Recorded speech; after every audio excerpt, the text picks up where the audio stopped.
Yeah, just before we get started, I just wanted to say it's been a sad few days for Pacers Sports and Entertainment. Our family with the loss of Jim Morris, an incredible human being.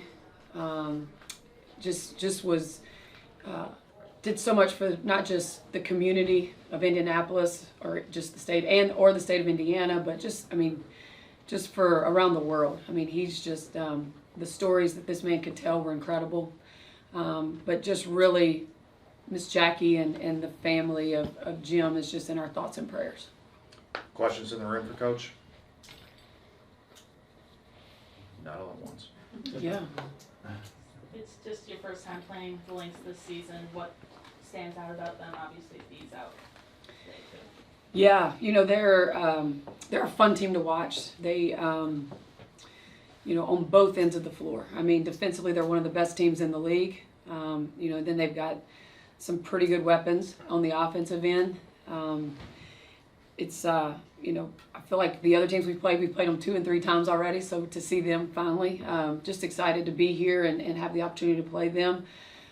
Really good team. Really good team. They're going to come at us offensively with McBride, who had a great game the other night. She's playing extremely well. It's going to take a team effort on her. But then, we've got to be able to run some good offense and play for 24 seconds. They're going to guard all of our actions. They're going to be ready. They do a great job scrambling out on the defensive end.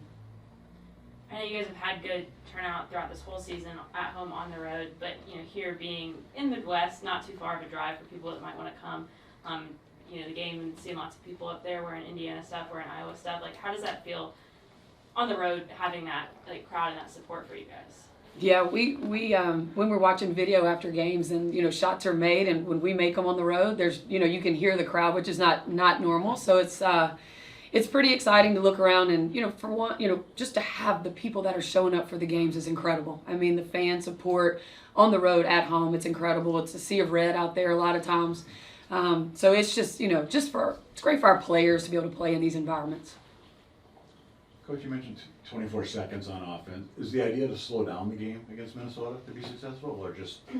No, we in our second year of rebuild, we just try to make it about us, like what we have to do to get better every night. And for us, passing ahead, playing fast, creating opportunities early, creating advantages early in transition. That is what that's what we're going to do. And so we're not going to change what we do. We just have to make sure we're able to do it for the 40 minutes. You mentioned the rebuild. Is this kind of what you were looking for, kind of the rough start to the season, but then the progression this team's had throughout the year?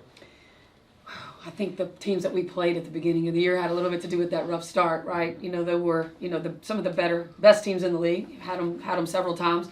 But that's, as long as we stayed with our same message and just was consistent with our message, just for us to get better, find a way to get better, whether that's in practice or in games. And then that's our focus. This arena is pretty cool and pretty special to myself, and it's just exciting and fun to come back. And I know a lot of Iowa fans, this is a fun place for them to come to, and obviously supported me throughout Iowa, but I expect there to be quite a bit of fans that are able to come from Iowa today. So, but for myself, it's definitely cool to travel around to all these arenas for my first time, and I think this one was definitely up there on my list of ones that I was excited about playing in. One more game on the schedule here in August, and that night they'll retire Maya Moore's number. You've talked about how much Maya has meant to you, just as a hero, a mentor, whatever. How exciting will that be for you to have a role to play in that night when they honor her? Yeah, I was super excited when I saw that was the game they were going to do it at, and she deserves it. I know the fans will be absolutely incredible, and if you would have told me that as a young kid I would be playing in the game that her jersey gets retired at, it's a very kind of full circle for me too. She was my favorite player ever growing up, and that was who I loved watching, and I still think of her as she's my LeBron James as a kid. So to just be in the building that night and say I got to play in that game is super cool.